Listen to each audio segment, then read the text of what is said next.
2026 साल कुंभ राशीच्या लोकांना फार बुद्धिमान राशी असल्यामुळे ते उच्च कोटीचे धनलाभ करून देणारा योग दाखवतो। ज्या लोकांचे विवाह होत नाहीत किंवा लवकर फल मिळत नाहीत, लग्नामध्ये अडचणी येते, तर 2026 मध्ये त्या लोकांना विवाह योग येण्याची शक्यता आहे। मीन राशी ही जलतत्वाची राशी आहे, म्हणजे त्यांना प्रॉपर्टी संबंधित धनलाभ होईल, घरच्या लोकांपासून त्यांना धनलाभ होईल किंवा भावंडांपासून धनलाभ होईल। केमिकल असो किंवा पेट्रोलचा व्यवसाय असेल किंवा गाड्यांचा व्यवसाय असेल किंवा जमिनी खरेदी विक्रींचा जर व्यवसाय असेल किंवा राजकारणी संबंधित स्त्री आणि पुरुषांचा जर व्यवसाय असेल, म्हणजे सामाजिक कार्य असेल किंवा मंत्री किंवा जे वेगवेगळ्या प्रकारचे आर्थिक उलाढाल, म्हणजे बाबा वेगवेगळ्या खात्यातले मंत्री, त्यांना हा काल चांगला जाईल। स्त्री असो अगर पुरुष असो, तर त्यांनी कायदेशीर म्हणजे वकिलाच्या सल्ल्याने जर तुम्ही केला तर वडिलार्जित प्रॉपर्टी त्यांना मिळण्याचा योग दाखवतो। वादविवाद हे टाळण्यासाठी जर गणपतीची जर उपासना तुम्ही केली तर गणपतीच्या उपासनेपासून त्यांचे मार्ग निघतील आणि गणपती अथर्व शीर्ष किंवा गणपती स्तोत्र किंवा मनाचे श्लोक जरी तुम्ही म्हणले तरी चालू शकतील। तुळ ही राशी आहे शुक्राची। शुक्र हा सौंदर्याची देवता आहे, म्हणजे शुक्र हा अधिपती आहे। शुक्राच्या तुळ राशीमध्ये नक्षत्र येते चित्रा, स्वाती आणि विशाखा। ही सौंदर्य आणि कलेची रास आहे, म्हणजे कला, संगीत, नाट्य किंवा अभिनय काय किंवा अभंग करणं किंवा लेखन करणं किंवा गाणे ऐकणं किंवा गाण्यांची जर त्यांनी प्रॅक्टिस जर करून जर पिक्चर असो नाटक असो तर ह्या व्यवसायामध्ये त्यांना उन्नतीचा काल दाखवतो। तो राशीचा कसं आहे की अधिपती शुक्र आहे, त्याचा चतुर्थ स्थान आहे शनी। तर शनी मंगळाचा जर केंद्रयोग असेल पण त्याच्यावर गुरुची दृष्टी आहे, म्हणजे तर प्रॉपर्टी म्हणजे वडिलार्जित प्रॉपर्टीचा त्यांना धनलाभाचा योग येतील।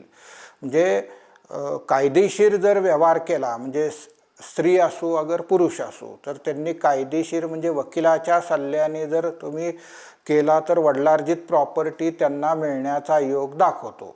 आरोग्य काय आहे की आरोग्याचा कारक ग्रह जर तुळ राशीचा मालक आहे शुक्र, त्याची षष्ठातली राशी ती मीन राशी, तर मीन राशीचा मालक आहे गुरु। तर आरोग्याचा कारक ग्रह मिथुन राशीत वक्री आहे। वक्री म्हणलं ना की वाहनापासून सावध राहणं, अग्नीपासून सावध राहणं किंवा शनीशी केंद्र योग करतोय, मंगळाशी प्रतियोग करतोय, तर मग तो म्हणजे गॅसेस होणं, अपचन होणं, पित्त होणं किंवा कफ होणं, वायू म्हणजे वायू होणं, म्हणजे वायुतत्वाच्या राशीत असल्यामुळं तो पीडाकारक ग्रह म्हणजे मंगळ आणि गुरु आणि शनीची दृष्टी मंगळावर, त्यामुळं कसं आहे की वातविकार किंवा असे त्यांना निर्माण होतील, म्हणजे बाबा स्किनचे प्रॉब्लेम होणं। पण डॉक्टरांच्या किंवा वैद्यांचे औषधं घेतले तर त्यांचा त्रास निघून जाऊ शकतो। रामरक्षा स्तोत्र किंवा श्रीरामाचा जप किंवा विष्णू सहस्त्रनाम म्हणलं किंवा ओम नमः शिवाय हा जर रोज 108 वेळा त्यांनी जर आरोग्यप्राप्तीसाठी केला किंवा दर सोमवारी महादेवाला जाऊन 1 लिटर दूध किंवा समजा एक अभिषेक करणं, म्हणजे गुरुजींकडनं करा किंवा तुम्ही घरात केलं तरी तुम्हाला फायदा होईल। आणि 21 किंवा 108 असे बेलपत्र किंवा म्हणजे साधे बेलपत्र तुम्ही अर्पण करा महादेवाला, महादेवाची पिंड त्याला महादेवाला, किंवा नाहीतर मग आपले साधे बेल अर्पण केले किंवा सोन्याचे बेल अर्पण केले तरी तुम्हाला उच्च फल मिळण्याचा योग दाखवतो। की वृश्चिक राशी ही मंगळाची राशी आहे, तर मंगळ कसा आहे की तर तो मंगळाची राशी असल्यामुळे मंगळ या वृश्चिक राशीमध्ये 3 नक्षत्र येतात. म्हणजे त्यामध्ये विशाखा, अनुराधा, ज्येष्ठा हे 3 नक्षत्राचा मालक आहे मंगळ. म्हणजे 3 नक्षत्र या राशीमध्ये आहेत. त्यामुळं कसं आहे 2026मध्ये तर ज्या ज्या लोकांचा म्हणजे व्यवसाय म्हणजे बाबा केमिकलचा असेल काय किंवा जलराशीमध्ये बुध आहे म्हणजे केमिकल असो किंवा पेट्रोलचा व्यवसाय असेल किंवा गाड्यांचा व्यवसाय असेल किंवा जमिनी खरेदी विक्रींचा जर व्यवसाय असेल किंवा राजकारणी संबंधित स्त्री आणि पुरुषांचा जर व्यवसाय असेल म्हणजे सामाजिक कार्य असेल किंवा मंत्री किंवा जे वेगवेगळ्या प्रकारचे आर्थिक उलाढाल म्हणजे बाबा वेगवेगळ्या खात्यातले मंत्री त्यांना हा काल चांगला जाईल. त्यांनी जर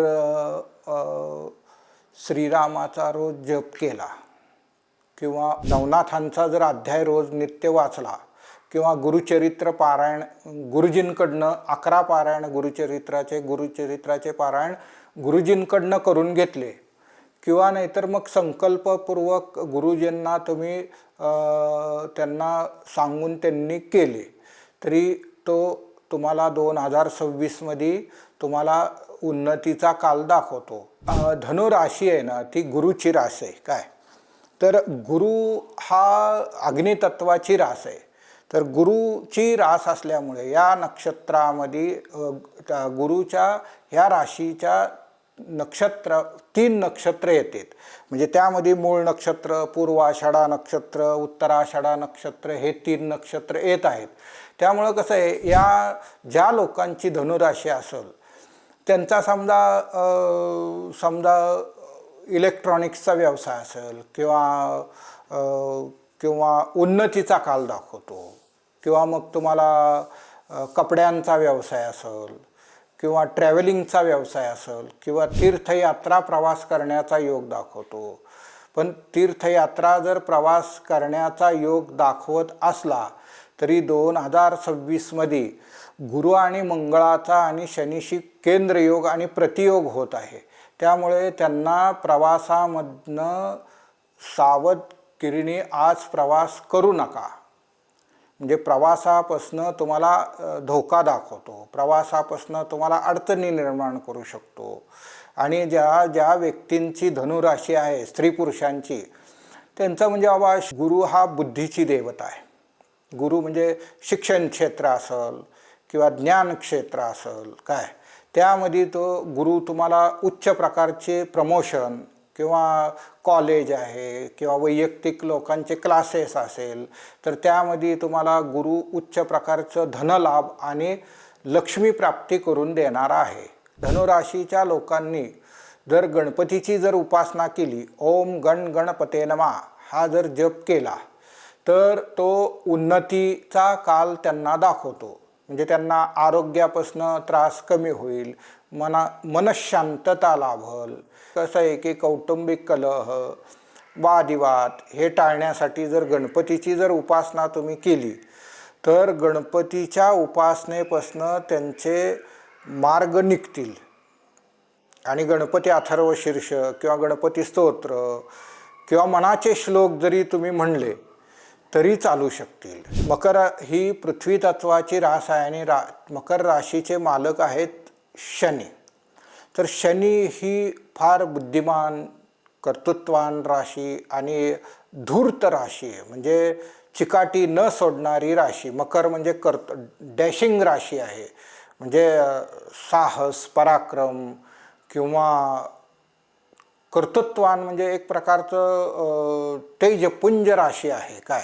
मकर राशीच्या लोकांचं जो व्यवसाय असेल म्हणजे बाबा फिल्म सिटी किंवा कलाकार लोक अभिनय करणारा नाटक किंवा पिक्चर शूटिंग किंवा एखादी बँकिंग म्हणजे बँकेतल्या अधिकारी लोकांना म्हणजे धनस्थानाचा जर मालक शनी आहे तर तो शनी मीन राशीमध्ये असल्यामुळं रवी बुधा शुक्राशी त्रिकोण योग करतो. म्हणजे बँकेतले लोक किंवा अधिकार उच्च अधिकार प्राप्ती किंवा त्यांना प्रमोशन असा मिळण्याचा योग दाखवतो मकर राशीला. मकर राशी ही शनीची राशी असल्यामुळं त्याची पंचमातली राशी आहे वृषभ राशी ती. तर काय आहे की वृषभ राशीचा मालक आहे शुक्र. तर शुक्रावर कसं आहे की देवी उपासना जर केली तर त्या लोकांनी जर देवी कवच नित्यनेमाने रोज सकाळी वाचन केलं किंवा देवी उपासना जर केली तर तो तुमचं शुभ फल मिळणारा योग दाखवतो. आणि समजा जो नित्यनेमाने जर देवी म्हणजे श्री महालक्ष्मीचा जर जप तुम्ही केला, ओम श्री महालक्ष्मी नमः, हा जर जप नित्यनेमाने रोज 108 स्फटिकाच्या माळेने केला किंवा रुद्राक्ष माळेने केला तर तो तुम्हाला जास्त फायदा देणारा आहे. कुंभ राशीच्या लोकांना कसं आहे की कुंभ राशीचा मालक आहे शनी. तर शनी ही कुंभ राशी ही फार बुद्धिमान राशी आहे, कर्तृत्ववान राशी आहे, धूर्त राशी आहे. आणि कुंभ राशी शनीच्या असल्यामुळे शनी या नक्षत्रामध्ये धनिष्ठा, शततारका, पूर्वा, भाद्रपदा हे 3 नक्षत्र येत आहेत. त्यामुळे 2026 सालामध्ये कुंभ राशीच्या लोकांचे जर व्यवसाय म्हणजे गाडीचा व्यवसाय असो, औषधं असो किंवा ज्या व्यक्तींचा हॉस्पिटल असेल किंवा डॉक्टरांचा असेल तर किंवा शास्त्रज्ञ किंवा संशोधन, ज्या व्यक्तींच्या संशोधन किंवा शास्त्रज्ञ असतील तर त्या लोकांना हे 2026 साल कुंभ राशीच्या लोकांना फार बुद्धिमान राशी असल्यामुळं ते उच्च कोटीचे धनलाभ करून देणारा योग दाखवतो.